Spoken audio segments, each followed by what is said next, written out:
Nakakaiyak, nakakakilig, Nakakatawa, nakaka-inlove. Dear MOR.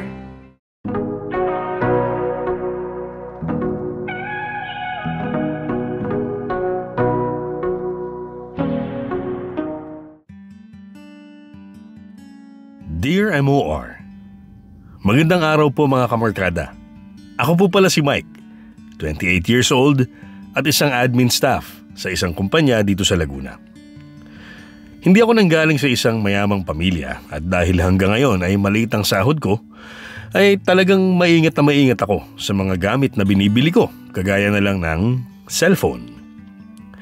Ang hirap na kasing mabuhay ngayon ng walang maayos na cellphone, kaya 2 years ago, naisipan kong mag-upgrade na. Mula sa isang pipitsuging cellphone na 132 gig lang ang memory at 6 years ko nang ginagamit, talagang nag-ipon ako at kumayod para mabili ko ang dream phone ko.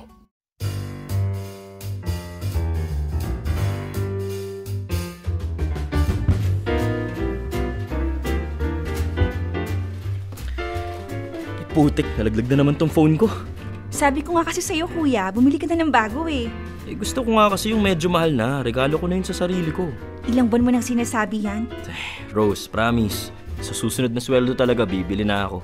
Ilang susunod na sweldo na yan eh. Maawa ka naman dyan sa cellphone no? Basag na yung screen. Sira na yung LCD sa gilid. Hindi na gumagana yung isang volume button. Tapos... Oo na. Sige na, papalitan ko na po. Porket bago yung cellphone mo eh. Well, humanap ka kasi ng murang shops. Humanap ka mo ng mas magandang trabaho. Sawang-sawa na ako sa makabang sweldo. Oo na, sige na. Putya! Bakit na naman? Tingnan mo. Bigla na lang namatay oh. Diyos ko, please, parang awa mo na. Ako yung stress sa phone mo. Magkano pa ba kulang? Papahiramin na kita. Hindi na, wag na. Sa susunod na sahod, promise, hindi ka na masistress sa phone ko. Sabi mo yan ah. Oo nga.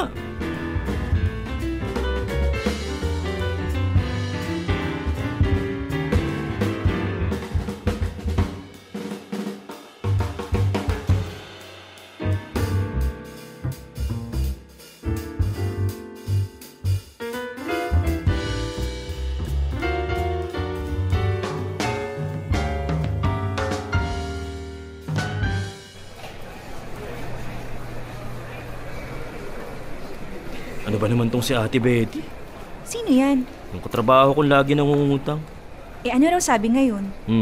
Kung pwede raw makahiram ng 12K. Pinahiram mo? Siyempre hindi. Kailangan ko rin yung pera eh. Tsaka, tagal nun magbayad. Napakahirap pasingilin. Saan daw ba niya gagamitin yung pera? Yun din nga eh. Hindi niya sinasabi. Kaya ayokong pautangin. Tsaka, hindi talaga ako pwedeng gumastos ngayon, no? Bakit ka kasi dito bibili? Mas okay dun sa isang mall, oh. Mas mura yung mga gamit dun. Baka naman kasi mamaya makuha ko, may damage. O kaya, ibenta sa akin, sasabihin brand new, tapos yun pala, hindi na. Ito naman, tiyagaan lang din talaga pag naghahanap ng mga legit doon. Wag na. May konti naman akong budget eh. Tsaka, di ba sabi ko sa'yo, pag-iipunan ko to. Gano'ng katagal mo pinag-ipunan? Lagpas 2 taon. Simula last year, nag-iipon na ako. Ang tagal naman. Sana pala nag-credit card ka na lang. Ayoko rin nga kasi nung may interest, tsaka mas okay na tong cash. Okay, sige, tara na. Saang shop ka ba dito bibili? Hanap tayo ng maraming freebies. Dun, sa official store nila. Ha? O bakit?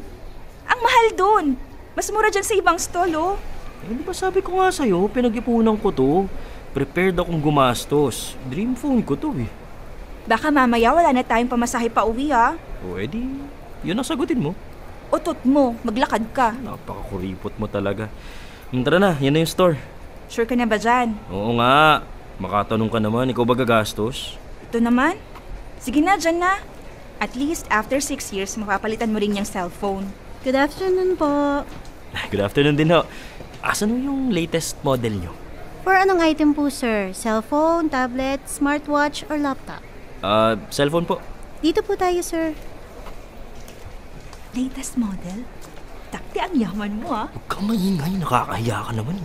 Ito po yung pinakabago, kare-release lang po niyan, sir. Talaga? Pwede ko po bang makita yung plus? Sure po, ito po siya, sir. Plus? Ano ba? Sorry ingin itong kapatid ko eh. Ito po yung Pro, sir.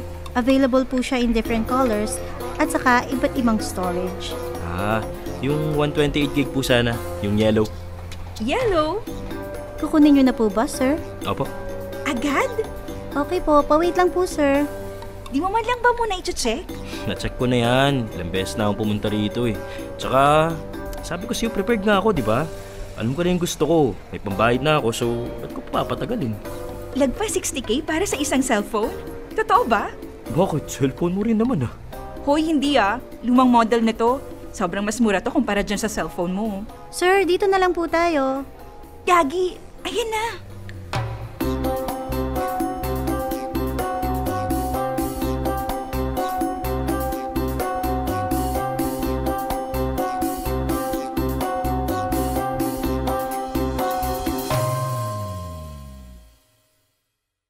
Mga kamorkada, iba talaga yung feeling kapag nabili mo na yung bagay na matagal mo nang pinag-iipunan.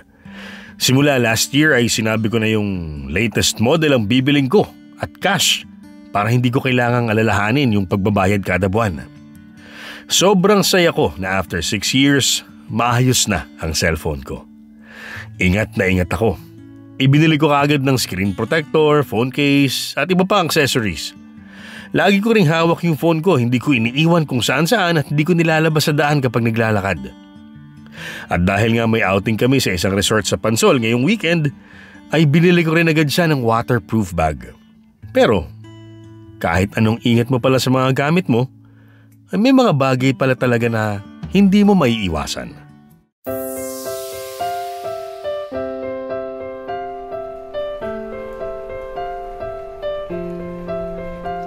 Wow! Ay, super. OA? Check mo yung camera, bilis. Ba, ganda. Oh, Ingatan mo yan kung makapagsalita to, akala mo siya yung gumastos eh. Sinasabi ko lang, baka mamaya mabagsak mo o kaya manakaw. Hindi no, bantay sarado ko to palagi.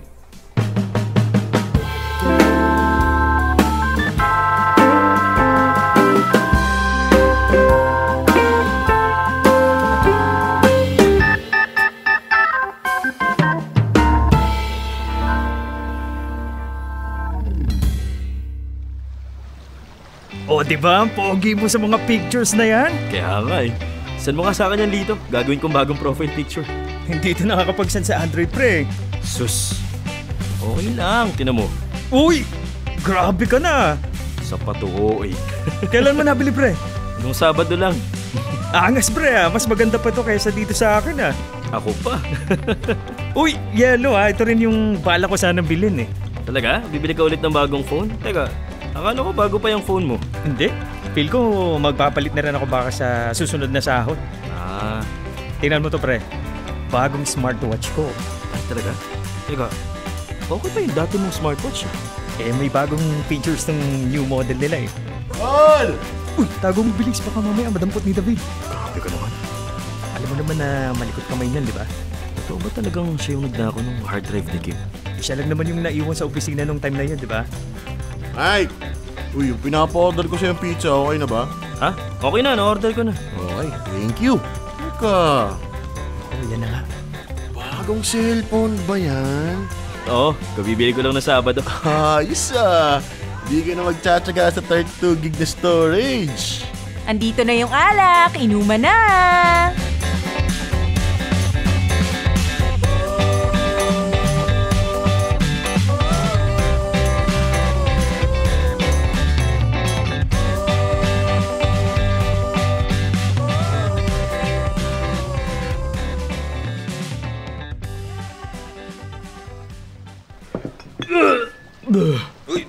Uy, sumusuka na si Mike. Mike, okay ka pa ba, ha? Ate Betty, I love you. Sorry kung hindi kita napahiram ha. Bumili kasi ako ng cellphone eh. Yung pinakamahal. Mike, umuwi ka na. Nandito na yung kapatid mo, oh. Ako na alalay kay Mike, Ate Bertie. Pakuha na lang nung bag niya doon sa gazebo. Nasaan? Doon, no? Kung saan nakaupo si David. Sige, sige. Good evening po. Uy, evening. Ikaw ba si Rose? Opo, Anong sasakyan niyo? motor po. Tara, ako na alalay dito sa kuya mo. Tara po. Dito? Huwag kang tumakbo, Ate Betty. Baka madapa ka. Ito na yung bag dito, oh. Ingat kayo, ah. Sige po. Ingat ha, umayos ka na upo. Mahal na mahal ko tong kapatid ko. Umayos ka, kung hindi ilalaglag kita. Uy, umayos ka pre ha. Sige po, una na po kami.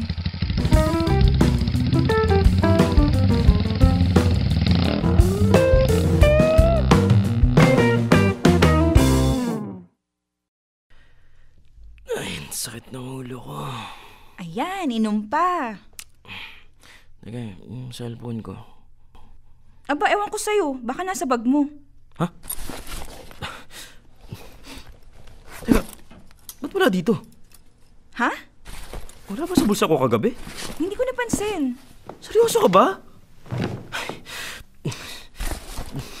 Wala? Wala eh. Pucha, nawawala yung cellphone ko!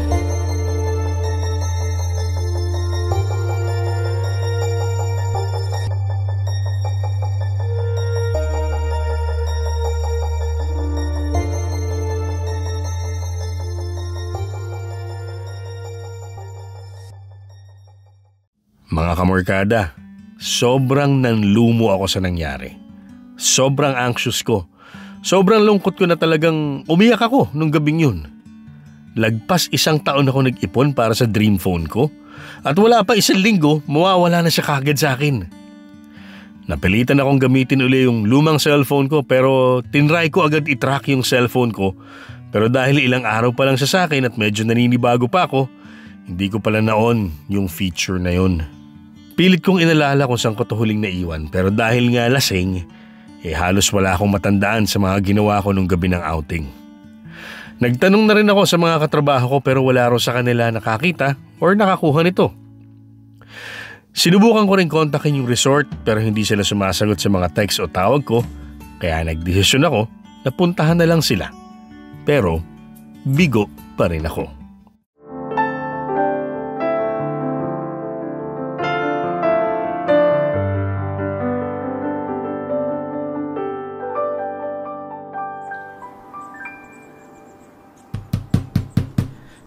Tao po! Tao po! Asan ba yung mga tao sa resort na to? Walang tao dyan, kuya.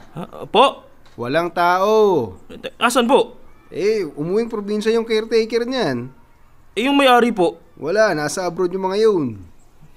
Kailan po kaya babalik yung caretaker? Ewan ko lang. Nagkasakit kasi yung nanay nun kaya baka matagalan. Wala ho bang ibang pwede mapagtanungan dito? Ewan ko lang. Bakit na bang meron? Magbabaksyon ba kayo? Hindi ho. Kasi kagabi, andito po kami. Tapos, naiwan ko yata yung cellphone ko eh. Kayo pala yung mga nandiyan kagabi. Sige, bigyan mo lang sa akin yung number mo. Tapos, pag may dumating, text kita. Sige ho. Dito, take mo na lang dito sa cellphone ko. Sige. Teka kuya. Wala ka cellphone ko eh. Hindi, ganito na lang. Sa kapatid ko na lang ho, kay Rose. Tama ka naman dyan. Sige. Ito.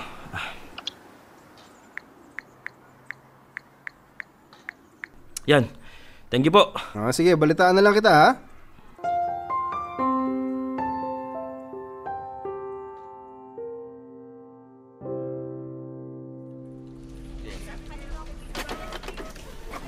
Bakit nakabusangot yung mukha mo?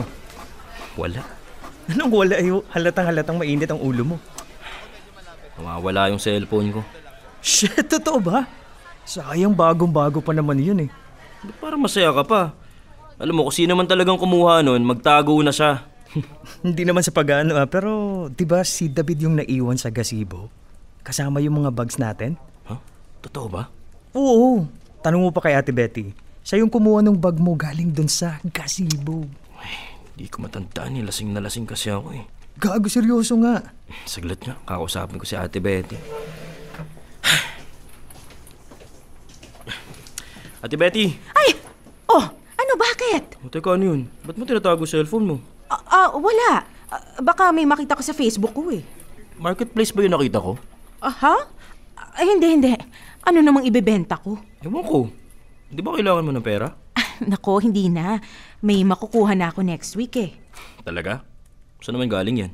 Basta. Saka mo na alamin, ano? Teka, bakit mo nga pala ako tinatawag? Nawawala kasi yung cellphone ko eh. Ano? Di ba bagong-bago pa yun? Yun na nga eh. Hindi niyo ba napansin dun sa gazebo nung kinuha mo yung bag ko? Hindi eh.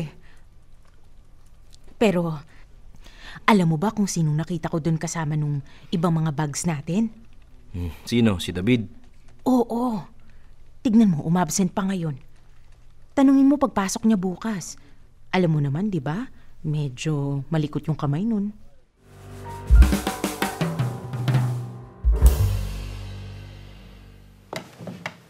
So feel mo si Mima Betty ang kumuha ng cellphone mo?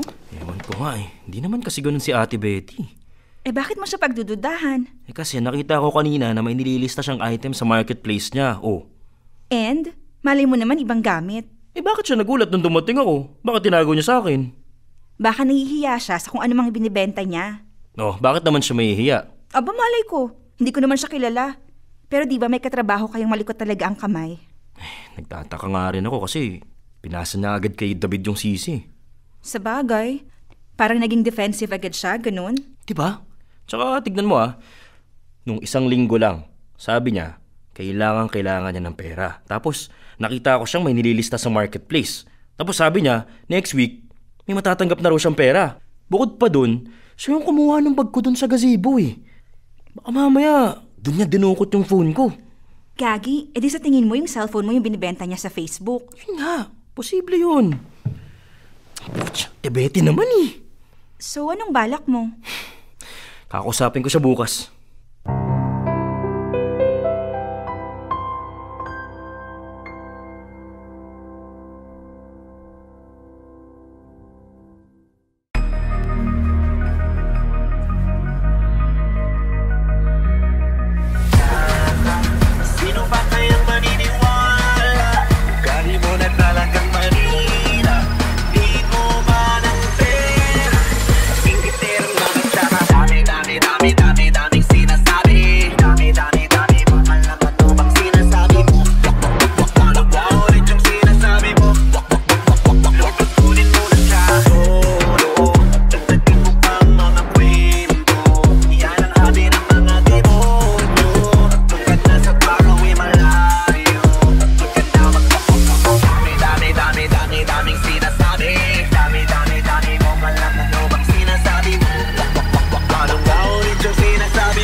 Dear M.O.R. Ang mga kwento ng puso mo. Hashtag Dear M.O.R. Suspect. Mga kamorkada, matagal ko nang kakilala si Ate Betty at maayos naman ang relasyon namin. Wala naman akong problema sa kanya maliban na nga lang sa madalas niyang pangungutang, lalo nito mga nakaraang buwan. Ayokong magbintang. Pero nakakaduda talaga na bigla na lang siyang nagkapera kahit hindi pa naman kami ulit sumasahod.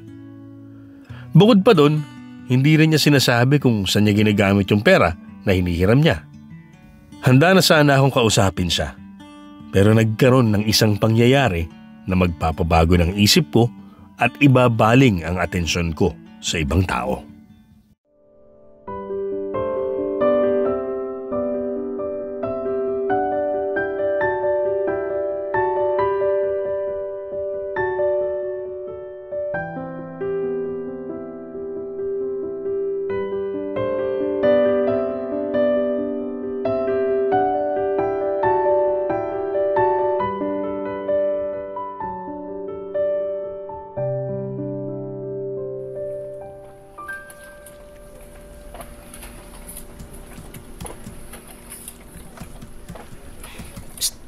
Dito. Dito! Yo, bakit? Si Ate Betty nandito ba? Wala eh. Nag-update daw eh. May imimit daw. Imi-meet up na? Ewan ko dun. Ang daming ganap sa buhay nun eh. Teka nga, may load ka ba? Pwede ko ba siyang tawagan? Ha? Bakit? Basta, peram na lang. Baka Oh, na. teka, wait. Eto na. Yan. Thank you ah. Teka, labas na ako saglit. Ingatan mo yung cellphone ko ah. Oo, saglit lang naman. Aray! Dada ka naman, Mike. Sorry. Bagong laptop ba yan, David? Ha? Hindi swap lang to. Saan mo pinaswap? Sa dun sa luma kong tablet. Lumang-luma na yun ah. Tinanggap nung kaswap ko eh. Una na ako sa desk ko Parang sketchy nun ah. Bakit? Bagong-bago yung laptop niya tapos swap lang dun sa tablet niyang mas mabagal pa sa pagong. Baka naman nagdagdag na lang siya ng cash. Saan naman kukuha ng pera yan? Nagnakaw uli?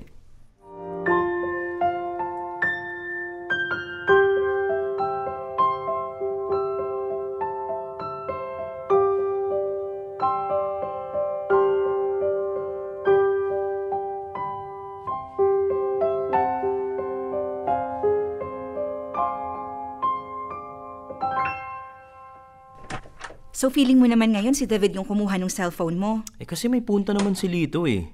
Kasi, tinan mo, breadwinner si David. Ang liit ng sahod nun. Tapos, makakabili ng ganong kamahal na laptop? So baka siya yung nagbenta ng cellphone mo? Pwede.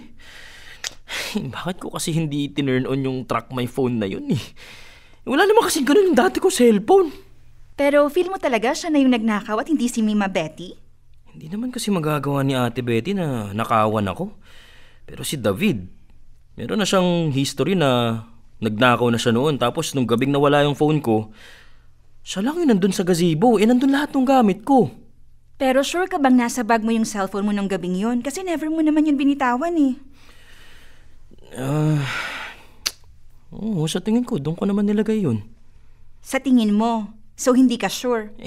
Pero kasi tignan mo, nagnakaw siya ng hard drive ng office mate ko dati. Tapos, pati mga pagkain sa office, kinukuha niya rin eh. Tsaka, halatang natataranta siya nung tinanong namin siya ni Lito yung tungkol dun sa laptop.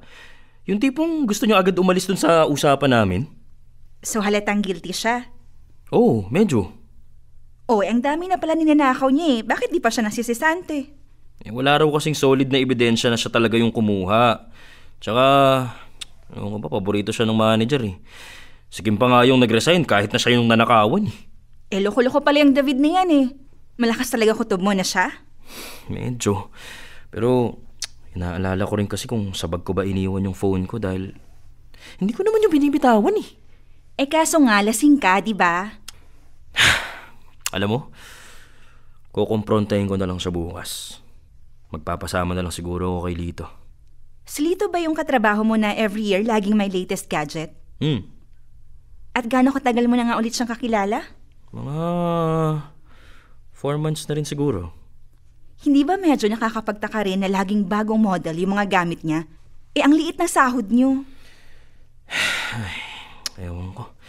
Baka naman kasi mayaman lang yung magulang niya o kaya malay mo puro utang pala siya. O pwede rin na kaya siya turo ng turo sa ibang tao kasi ayaw niyang siya yung pagdudahan mo.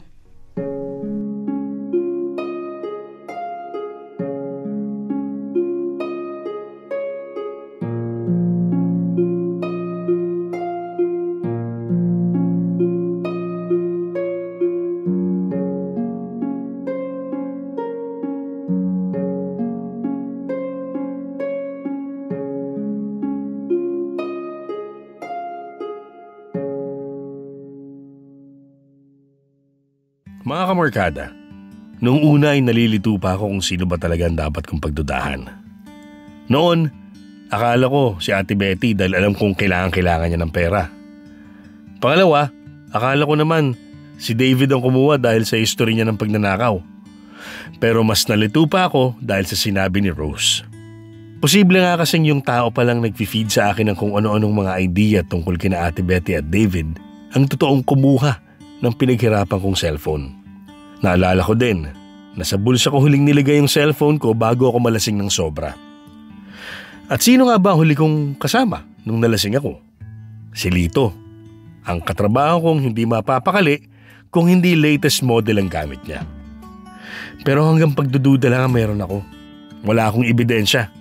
Kaya pilano ko rin kung paano ko siya kakausapin kinabukasan.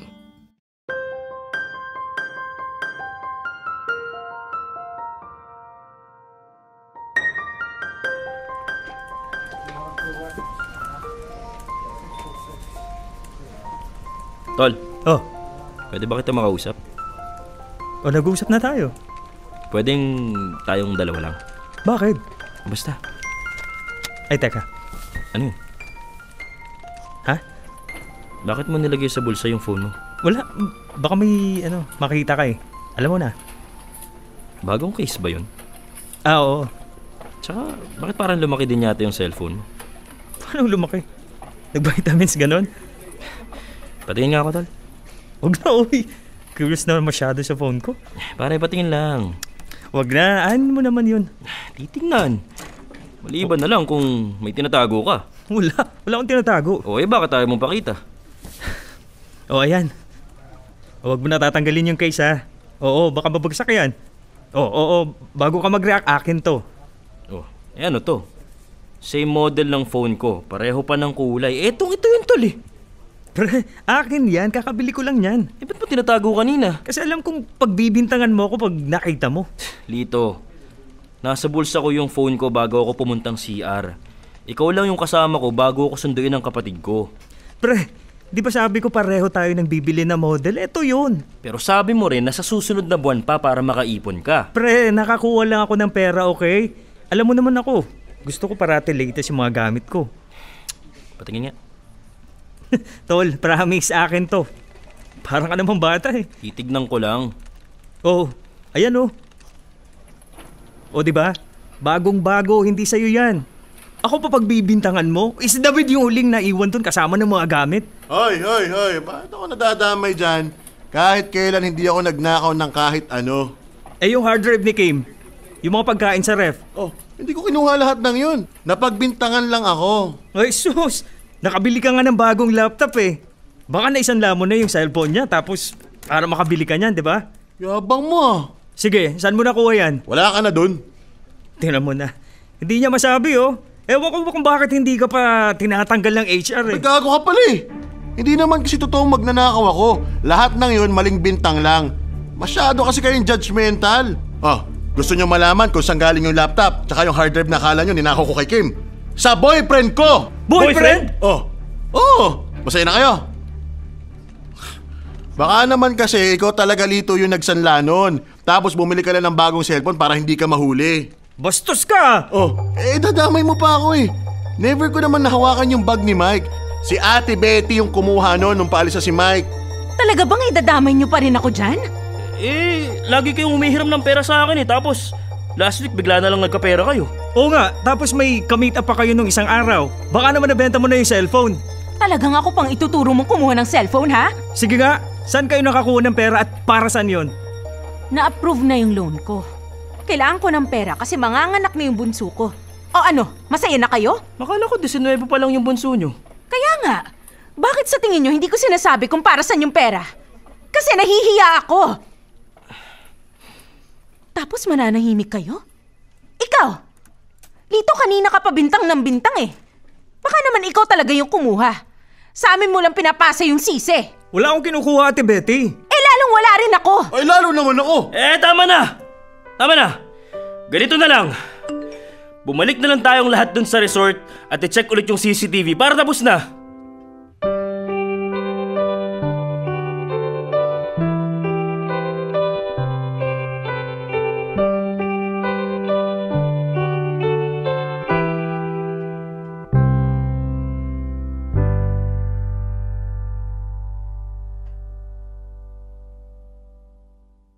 Mga kamarkada, alam kong parang away bata na lang yung nangyari. Pero naiinis na kasi talaga ako at desperadong makuha pabalik ang cellphone na pinaghirapan kong bilhin. Dumiretso kami agad sa resort kung saan kami nagparty. Ramdam ko ang tensyon habang bumabiyahe kami pero kailangan kong makasiguro na hindi isa sa kanila ang nagnakaw sa akin dahil handa talaga akong magreklamo. Hindi biro ang maglabas ng ganung kalaking pera para lang manakaw yung bagay na pinaghirapan mong makuha.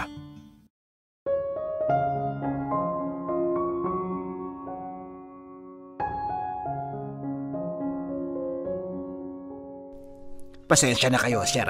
Nagkasakit kasi yung nanay ko sa probinsya kaya hindi ko agad na-check yung mga message para dito sa resort. Okay lang ho. Nagmamadali rin kasi ako umalis tapos, ayun, kanina umaga lang din ako nakabalik eh. Ano po ba hinahanap niyo ulit? Cellphone ho. Cellphone? Naku, parang wala naman ako nakita nung naglinis kami. Saan niyo po ba huling naiwan? Yun nga eh. Ang tanda ko kasi, nilagay ko yun sa bulsa ko pero nalasing kasi ako kaya baka naibaba ko dun sa gazebo. Sige. Na-check ko na kasi yung mga yan, pati yung banyo, pero wala talaga eh. Check na lang natin yung CCTV.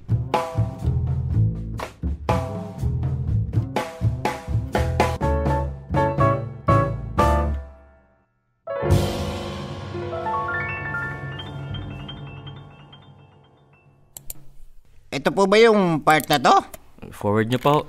Ayan kita mo naman, buong oras hawak mo lang yung cellphone mo. Hindi mo nilagay sa bag. Teka lang. Ito na nga Ayan, sir. Pumunta na kayo sa gazebo.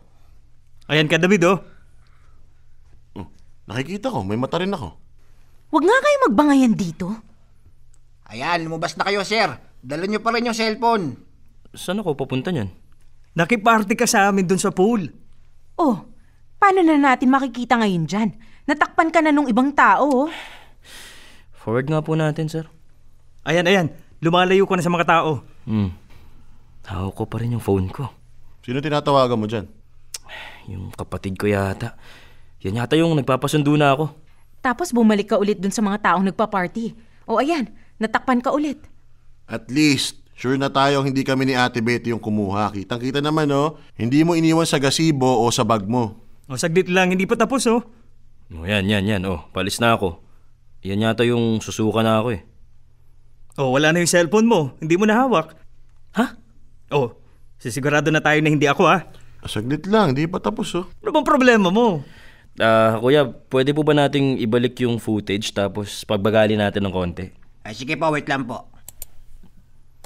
Mahirap makita. Ayan, naalak pa. Teka. Ayun, Nasaan? Parang di ko po nakita, sir. Hoy, pre, saan ka pupunta? Hindi pa tapos yung pinapanood natin sa CCTV, Hoy, Mike! Baka mahulog ka dyan sa pool! Mike! Ayok sa swimming si sir, Pre, loko ka ba? Nahulog sa pool! Bakit basta-basta ka nalang tumatalon? Ano, okay ka lang ba, ha? Okay lang ako, Ate Betty. Sana bumukas pa. Ay, sana lang talaga. Buti na lang talaga may CCTV. Okay na, di ka na nakawan, ha? Sorry, teka, Ate Betty, saan ka pupunta? Uwi na rin ako, pre. Ako rin. Sir, gusto niyo towel?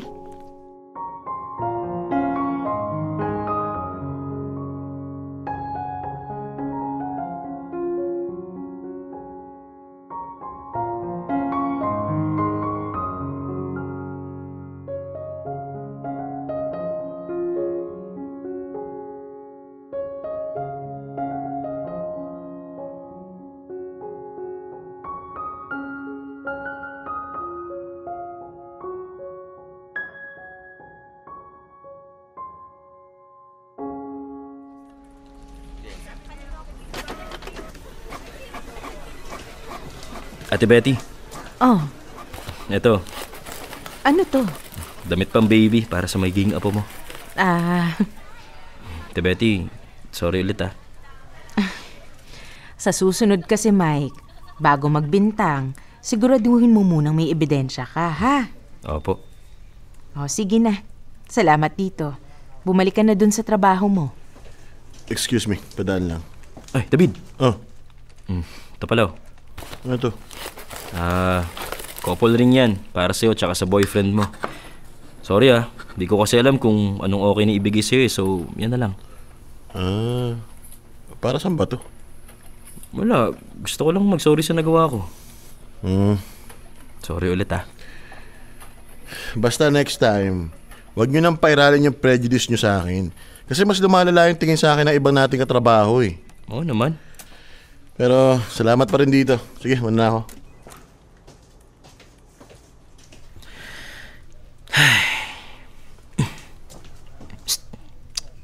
Lito. Bakit? Oh. Ano to? Accessory niyang bagong cellphone mo. Tsaka, sorry pala ulit dun sa nangyari ah. Alam mo, na-disappoint lang talaga ako na sa lahat ng tao, ako pa yung pinagbintangan mo. Kala ko close tayo, tapos ganun pala yung tingin mo sa akin. Kaya nga eh. Sorry talaga, tol. Anyway, tapos na rin naman to. At happy ako na nakuha mo na yung cellphone mo. Masama pa rin ba yung loob mo sa akin? Alam mo. Susto naman oh. Ano, inom na lang tayo. Gala tayo, tas libre ko. Ha? Pambawi man lang.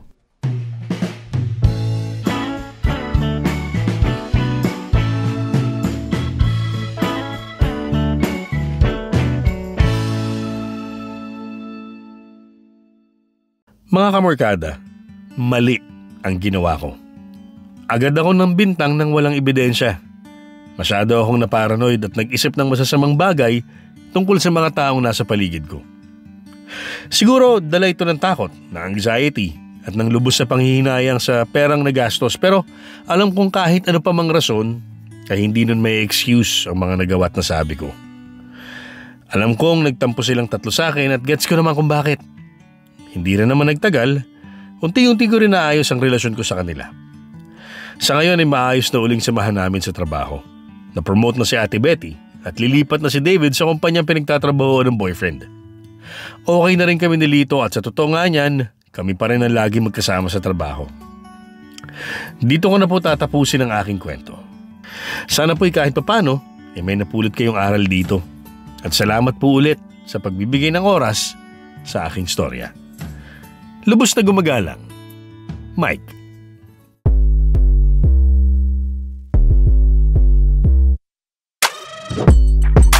People always tell me originality is hard to find. If you try to look around, the way that they get what they want really blows my mind. Everybody wants it easily, listen to me. The question is, how long is it gonna last? Authenticity, I wanna have it in me.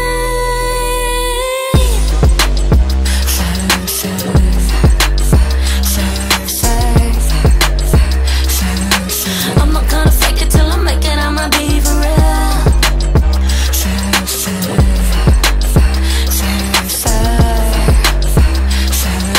Don't you just betray, you can go and slay and be for real.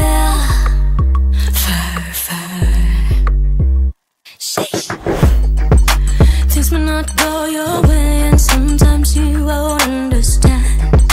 You don't have to worry even if the things you want don't go as planned.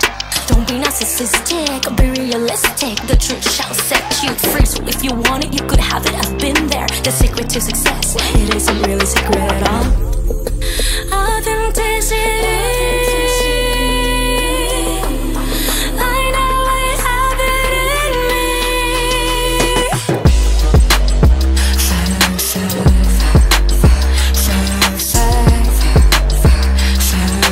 I'm not gonna fake it till I make it, I'ma be for real.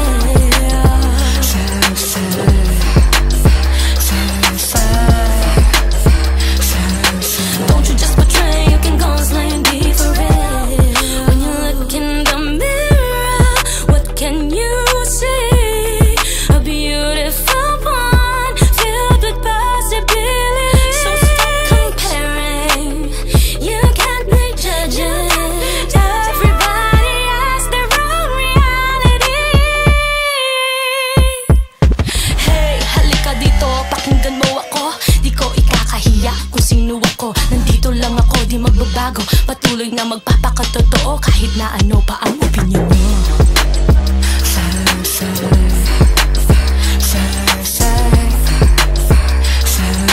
I'm not gonna fake it till I make it, I'ma be for real.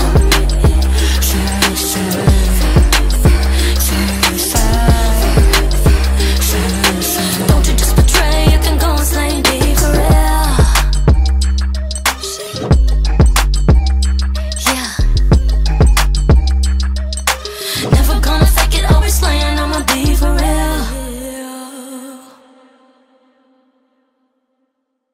Dear M.O.R. Ang mga kwento ng puso mo. Hashtag Dear M.O.R. Suspect.